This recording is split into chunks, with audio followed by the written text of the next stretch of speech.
আসসালামু আলাইকুম ওয়া রাহমাতুল্লাহ নাহমাদুহু ওয়া নুসাল্লি ওয়া নুসাল্লিমু আলা হাবিবিল কারীম আম্মা বা'দ। সুপ্রিয় দর্শক ও শ্রোতাবৃন্দ, যে যেখান থেকে দেখছেন সবাইকে জানাই আন্তরিক শুভেচ্ছা ও অভিনন্দন। আজকে আলোচনা করব কেন লাইলাতুল কদরকে গোপন রাখা হয়েছে। সুপ্রিয় দর্শক ও শ্রোতাবৃন্দ, লাইলাতুল কদর ইসলামের দৃষ্টিতে অত্যন্ত মহিমান্বিত একটি রাত। এ রাতকে আল্লাহ রাব্বুল আলামিন হাজার মাসের চেয়েও উত্তম বলেছেন।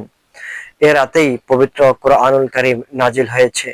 তবে এত গুরুত্বপূর্ণ হওয়া সত্ত্বেও রমজানের কোন রাতটি লাইলাতুল কদর তা নির্দিষ্ট করে বলা হয়নি, বরং হাদিসে পাকের মধ্যে বলা হয়েছে এটি রমজানের শেষ দশকের কোনো এক রাত, বিশেষ করে বিজোড় রাতগুলোর মধ্যে হতে পারে। বুজুর্গানে কেরামগণ বলেছেন, যেহেতু সূরাতুল কদরের মধ্যে লাইলাতুল কদর শব্দটি 3 বার এসেছে এবং লাইলাতুল কদর এর মধ্যে 9টি অক্ষর রয়েছে, সুতরাং 3 এবং 9 গুণ করলে হয় 27। অতএব 27তম রজনী লাইলাতুল কদর হওয়ার সম্ভাবনা বেশি। মূলত আল্লাহ পাক রব্বুল আলামিনের বিশেষ হিকমতের কারণেই এই রাতকে গোপন রেখেছেন। প্রসিদ্ধ মুফাসসির ইমাম ফখরুদ্দীন রাজি তার তাফসির গ্রন্থ তাফসিরুল কাবিরে এই বিষয়ে কয়েকটি গুরুত্বপূর্ণ কারণ উল্লেখ করেছেন।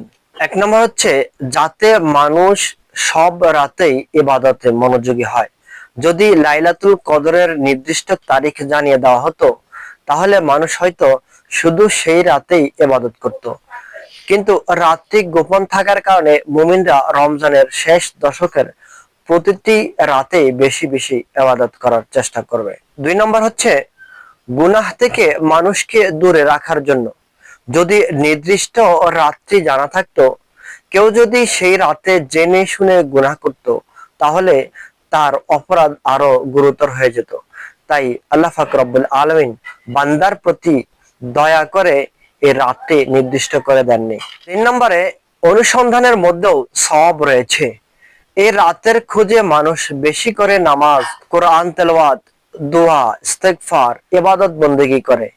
সেই আন্তরিক প্রচেষ্টার জন্য আল্লাহ রাব্বুল আলামিন অতিরিক্ত সওয়াব প্রদান করবেন। 4 নম্বরে বান্দার আন্তরিকতা প্রকাশ পায়। যেহেতু মানুষ নিশ্চিতভাবে জানে না যে কোন রাতটি লাইলাতুল কদর, তাই সম্ভাব্য সেই রাতের আশায় সে প্রতিটি রাতেই ইবাদতে মনোযোগী হয়। এতে আল্লাহ পাক রব্বুল আলামিনের কাছে বান্দার আন্তরিকতা ও আগ্রহ প্রকাশ পায়। তাই আসুন আমরা মাহে রমজানের এই শেষ দশকের প্রতিটি রাতেই লাইলাতুল কদরের অনুসন্ধানে বেশি বেশি আল্লাহ পাক রব্বুল আলামিনের ইবাদত বন্দেগী করি। আল্লাহ পাক রব্বুল আলামিন আমাদেরকে কবুল আর মঞ্জুর করুক। আমিন। আসসালামু আলাইকুম ওয়া রাহমাতুল্লাহি তাআলা ওয়া বারাকাতুহু।